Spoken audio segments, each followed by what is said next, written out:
নমস্কার। আজকে আমরা কন্যা রাশির বিষয় নিয়ে আলোচনা করব। কন্যা রাশির ভালো থাকার মহা উপায় নিয়ে আলোচনা করব।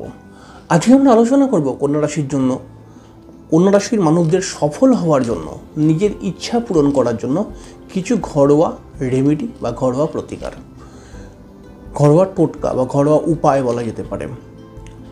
লাল কিতাবের খুব গুরুত্বপূর্ণ বা লাল কিতাবের খুব শক্তিশালী ঘরোয়া উপায় সেগুলোই শুধুমাত্র বলবো। আপনি যদি একজন কন্যা রাশির মানুষ হন, তাহলে পারে আপনিও যদি জীবনে সফল হতে চান বা জীবনে আপনার সমস্যা কমাতে চান, তাহলে এই প্রতিকারগুলো অবশ্যই করুন। কিন্তু এই প্রতিকারগুলো করতে গেলে পারে খুব বেশি খরচাপাতি নেই, তবে একটুখানি মাথায় রাখতে হবে, একটুখানি বুঝতে হবে এবং আস্থা ভক্তি দিয়ে যদি মানতে পারেন, তাহলে ডেফিনেটলি আপনার উন্নতি হবেই হবে। লাল কিতাব শাস্ত্রটি আমাদের বিশেষ করে আমাদের মানব জাতির ক্ষেত্রে অত্যন্ত লাভদায়ক একটি শাস্ত্র। কারণ লাল কিতাবের মধ্যে সবথেকে গুরুত্বপূর্ণ যেটি, লাল কিতাবের যে বিভিন্ন টোটকা, এই টোটকা কিন্তু খুব কার্যকরী টোটকা বলা যেতে পারে। মাফ করবেন। লাল কিতাব বলছে কন্যা রাশির জন্য বেশ কিছু টোটকা, এবং কন্যা রাশি এই টোটকাগুলি পালন করতে পারলে লাল কিতাব সিঙ্গেল নয় ডবল গ্যারেন্টি দিচ্ছে কন্যা রাশির মানুষটা ভালো থাকতেই পারবে। খুব ইন্টারেস্টিং অনুষ্ঠান, তাই আপনাকে জানতেই হবে আর কী টোটকা বলবো। অবশ্যই আমরা অনুষ্ঠান শুরু করব। অনুষ্ঠান শুরু করার পূর্বে প্রত্যেকবার যে কথাটি বলেই থাকি, আপনারা অবশ্যই চ্যানেলটিকে সাবস্ক্রাইব করে বেল আইকনটা ক্লিক করে দেবেন, এটাই রিকোয়েস্ট। লাল কিতাব বলছে যে আপনি যদি কন্যা রাশির একজন মানুষ হন, তাহলে আপনি আপনার ঘরের মধ্যে সবুজ রং কখনো করবেন না। তো এই কথাটা হয়তো বুঝতে আপনার একটু অসুবিধা হচ্ছে, তাহলে ব্যাপারটাকে বুঝিয়ে দিন। যখন আমরা এইরকমই বৃশ্চিক রাশির অনুষ্ঠান করছিলাম, তখন বৃশ্চিক রাশির অধিপতি দেবতা মঙ্গল দেবের রং লাল, এবং আমি সেখানে বলেছিলাম যে বৃশ্চিক রাশির মানুষরা সবসময় নিজের ঘরের একটি দেওয়াল লাল রঙের করবেন।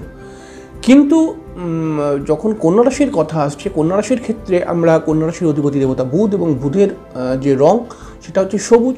তাই কিন্তু লাল কিতাব একটু অন্য কথা বলছে যে ঘরে কখনো সবুজ রং করবেন না। ওখানটায় বলছিলি যে ঘরে লাল রং করবেন, আর এখানটা বলছে ঘরে সবুজ রং করবেন না। তাহলে এরকম ব্যাপারটা কেন হলো, তো এটাকে একটু বুঝতে হবে।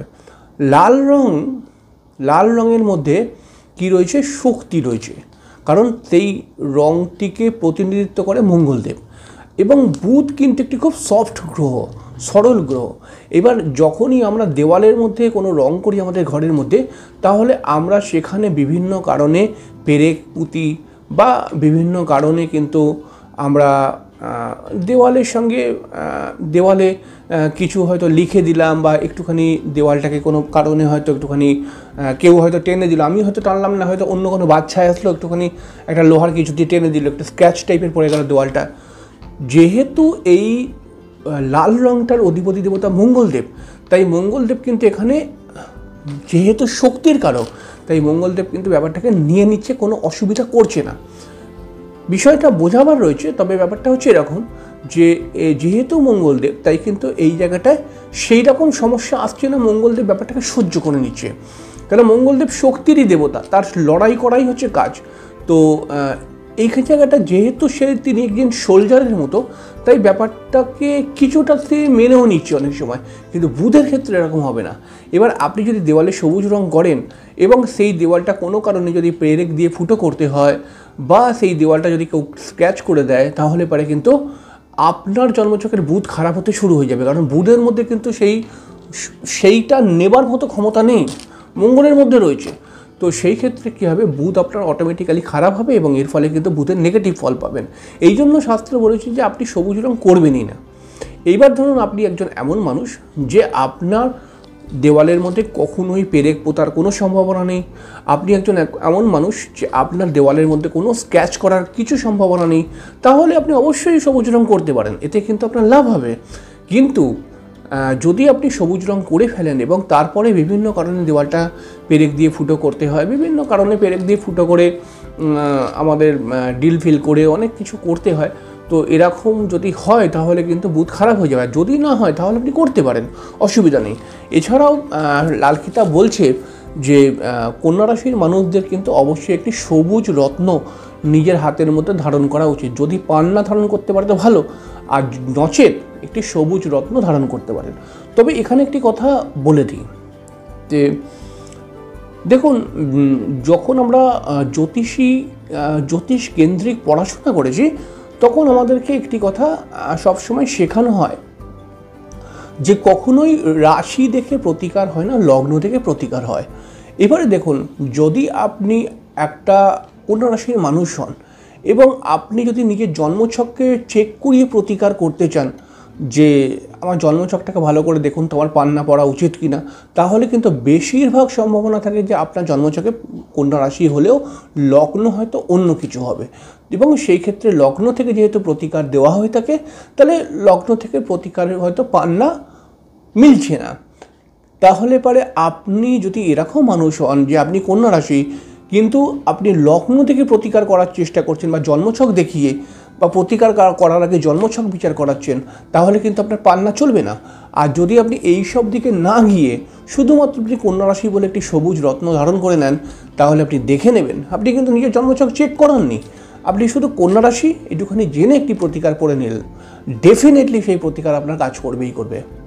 হয়তো খুব বেশি বোঝাতে পারলাম না সময়ের অভাব বলে, তবে ব্যাপারটা কিন্তু এরকম যে আপনি যদি কিছু না বুঝে শুধুমাত্র একটি সবুজ রত্ন বা পান্না ধারণ করে নেন, আপনি দেখবেন ওই রত্নটি আপনাকে ভালো ফল দেবে।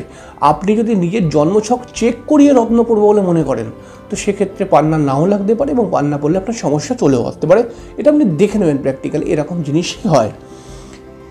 এছাড়াও যদি আপনি কন্যা রাশির মানুষ হন তাহলে পারে ঘরের মধ্যে দেখুন, সবাই হয়তো করতে পারবে না, কিন্তু অনেক লোকের সম্ভব রয়েছে করাটা। যে এখনকার দিনে তো আমরা দেখেছি বাস্তু মতেই অনেকে ঘরবাড়ি করে বা মানুষের মধ্যে একটা ফ্যাশনেবল স্টাইল চলেই এসছে, সুন্দর সুন্দর ঘর, বেশ প্যারিস করা পুট্টি করা ঘর তো করেই, এবং তার মধ্যে যদি প্লাস্টিকের যদি ন্যাচারাল পান তো খুব ভালো, এবং প্লাস্টিকেরও যদি ন্যাচারাল না পান প্লাস্টিকের সবুজ গাছ যদি ঘরের মধ্যে টবের মধ্যে রাখতে পারেন, তো এটা কিন্তু আপনাকে ভালো ফল দেবে এবং দেখতেও সুন্দর লাগবে। এছাড়াও কন্যা রাশির মানুষ যদি আপনি হন তাহলে আপনি যতটা পারবেন নিজের রাগকে কন্ট্রোল করার জন্য চেষ্টা করুন। এই রাগকে কন্ট্রোল করার জন্য মেডিটেশন করতে হয়, এবং এই রাগকে কন্ট্রোল করার জন্য কিন্তু একটু শরীরচর্চা করতে হয়। অর্থাৎ যদি এটা করা হয় তাহলে পারে কিন্তু আপনি রাগকে সত্যিকারে কন্ট্রোল করে নিতে পারবেন। রাগকে প্রশমিত করার জন্য লাল কিতাবে বলুন বা এমনি ন্যাচারাল তন্ত্র রিলেটেড বিষয় নিয়ে বলুন বা জ্যোতিষ সংক্রান্ত বিষয় নিয়ে বলুন, বিভিন্ন টিপস টোটকা রয়েছেই। তবে রাগকে প্রশমিত করতে গেলে মেন হচ্ছে যেটা মেডিটেশন করাটা। যদি আপনি মেডিটেশন করাটা অভ্যেস করতে পারেন তাহলে দেখবেন রাগ তো কমবেই, এবং কীভাবে আপনার ধৈর্য আস্তে আস্তে করে বেড়ে যাবে, আপনার মনের জোর আস্তে আস্তে করে বেড়ে যাবে। এটা হবেই হবে, এটা বৈজ্ঞানিক উপায়। এটা যদি করতে পারেন তাহলে কিন্তু খুব ভালো লাভ পাবেন। এছাড়াও লাল কিতাব বলছে কন্যা রাশির মানুষরা যদি বৃহস্পতিবার দিনকে প্রবাহমান নদীতে একটু হলুদ ভাসাতে পারে তাহলে এরা কিন্তু অনেক সমস্যার হাত থেকে বেঁচে যায়। এবং বিশেষ করে এই মুহূর্তে তো আপনাদের করাই উচিত, কারণ হচ্ছে কন্যা রাশির দশম স্থানে বৃহস্পতি আসছে বা এসে গেছে, এবং বৃহস্পতি কিন্তু আপনার কর্মকে কেন্দ্র করে কিছু না কিছু সমস্যা লাগিয়েই রাখবে।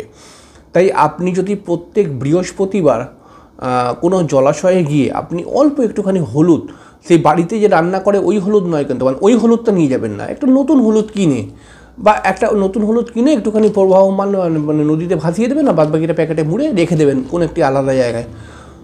তো এরকম যদি করতে পারেন তাহলে পরে আপনি দেখবেন যে আপনার কন্যা রাশির ক্ষেত্রে বৃহস্পতি সম্পর্কীয় অনেক রকম প্রবলেম আসে, শারীরিক সমস্যা হয়, পেটের সমস্যা হয় অনেকের।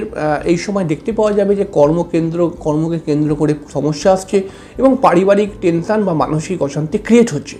তো এটা আপনি করুন, প্রতি বৃহস্পতিবার 7টা বৃহস্পতিবার করতে হবে, এবং দেখুন এটা করার পর আপনার সমস্যাটা অবশ্যই চলে যাবে। আপনি প্র্যাকটিক্যালি করে দেখুন যে খুব ভালো রেজাল্ট দেয় এটা কিন্তু। এছাড়াও কন্যা রাশির মানুষরা একটি কথা বলা হয়েছে, কন্যা রাশির মানুষরা যদি হনুমান চল্লিশা পাঠ করতে পারে প্রত্যেক মঙ্গলবার প্রতিদিন নয় কিন্তু, তাহলেও এদের অনেক সমস্যা কেটে যায়। এবং বিবাহকে কেন্দ্র করে যদি কোনো সমস্যা থাকে, যে বিয়ে হচ্ছে না বা বিবাহিত জীবনে সমস্যা, কিছুটা প্রেমজ সমস্যাও যদি থাকে, তাহলে এটা আপনি করুন। প্রত্যেক মঙ্গলবার হনুমান চল্লিশা পাঠ করুন, এতে আপনি খুব ভালো লাভ পাবেন। এবং কন্যা রাশির মানুষ যদি আপনি হন এবং আপনি যদি আরও বেশি আর্থিক উন্নতি করতে চাইছেন, তাহলে মা দুর্গার পুজো অবশ্যই করার চেষ্টা করুন। মা দুর্গার স্তব, মা দুর্গার স্তোত্র, মা দুর্গার জপ, ঠিক আছে, এগুলো করতে পারলে পরে মা দুর্গার জপের মন্ত্র অ্যাভেলেবেল রয়েছে বিভিন্ন জায়গায়। তো এগুলো যদি আপনি করতে পারেন, তো এগুলো কিন্তু আপনাকে আর্থিক উন্নতির জন্য খুব বেশি সহায়তা করবে। এছাড়াও যদি পারেন, অনেক সময় আমরা ঘরের মধ্যে খুব সুন্দর সুন্দর ছবি লাগাই। তো যদি আপনি পারেন যে কোনো জায়গা থেকে এমন ছবি জোগাড় করতে, যে কোনো একটি মেয়ে কলসি নিয়ে জল তুলে কোনো জায়গা থেকে আসছে, এরকম একটা মডেলিং টাইপের ছবি। তো এই ছবিটা কিনে অবশ্যই নিজের ঘরের মধ্যে লাগান। এই ছবিটা লাগাবার পরে দেখবেন আপনার ডেভেলপমেন্ট ক্রিয়েট হবেই হবে। আর এছাড়াও যদি কথা না ঘুরিয়ে সোজা সাপটা কথা বলি, তাহলে কন্যা রাশির প্রতীক চিহ্ন যেটা, সেই প্রতীক চিহ্নকে আপনি কিন্তু ঘরের মধ্যে বাঁধিয়ে রাখুন, এতে আপনার লাভ হবে। এবার দেখুন, এখন অনেক সময় অনেক মানুষ হয়তো অনেক দূর দূর জায়গায় রয়েছে, তাদের ওখানে সেরকম মেলা সেরকম কিছু হয় না, কলকাতার মতো তো সব জায়গা নয়। তো সেক্ষেত্রে কন্যা রাশির ওই যে প্রতীক চিহ্ন, জল, একজন মহিলা জল কলসির মধ্যে কোমরে করে কলসি নিয়ে জল নিয়ে আসছে রাস্তা দিয়ে, এরকম ছবি না পেতে পারেন, তাহলে আপনি সিধে গুগলের সহযোগিতা নিন এবং দেখুন গুগলে অনেক ছবি রয়েছে যেখানে কন্যার একটা ছবি রয়েছে এবং তার তলায় লেখা রয়েছে কন্যা, KANNA, এরকম লেখা রয়েছে, অনেক ছবি পেয়ে যাবেন। ওই রকম ছবি একটা ডাউনলোড করে ওই ছবিটাকে বাঁধিয়ে নিজের ঘরের মধ্যে রাখুন, দেখুন এর মধ্যে ডেফিনেটলি লাভ আছে। আমি আগের একটি ভিডিওতে বলেছিলাম যেই রাশিরই মানুষ হোক না কেন, সেই রাশির প্রতীক চিহ্নটা যদি তার ঘরেতে রাখতে পারে বাঁধিয়ে, তাহলে ডেফিনেটলি সে লাভ পাবে। এটা আমি বহুবার দেখেছি, প্র্যাকটিক্যাল দেখেছি।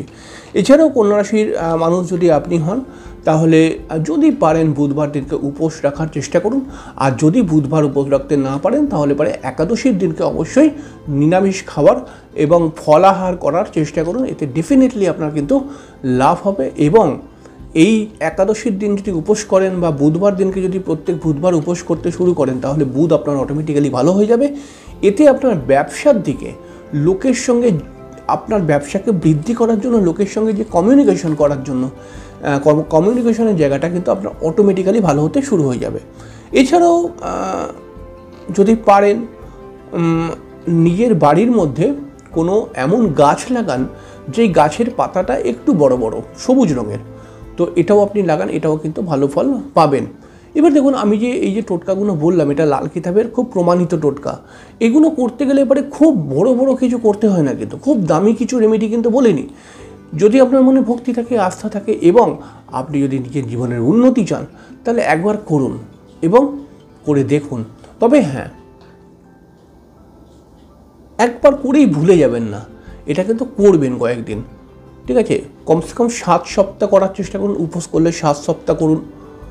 যদি আপনি ওই হলুদ ভাসাবার কথা বললাম, এটা আপনাকে 41 দিন তো বলেছি, কিন্তু 41 দিন সম্ভব নয়, 7 সপ্তাহ অন্তত করুন, ঠিক আছে? তো এরকম মিনিমাম করতে হবে এবং আস্থা রেখে করুন। দেখুন ডেফিনেটলি আপনি বহু সমস্যার হাত থেকে বেঁচে যাবেন এবং আপনি প্রমাণ পাবেন যে সমস্যা আস্তে আস্তে আপনার কাছ থেকে বেঁকে গেল অন্যদিকে। আপনি দেখুন একবার করে। তো যাই হোক, ভালো থাকতে পারবেন এটা করলে পারে অবশ্যই।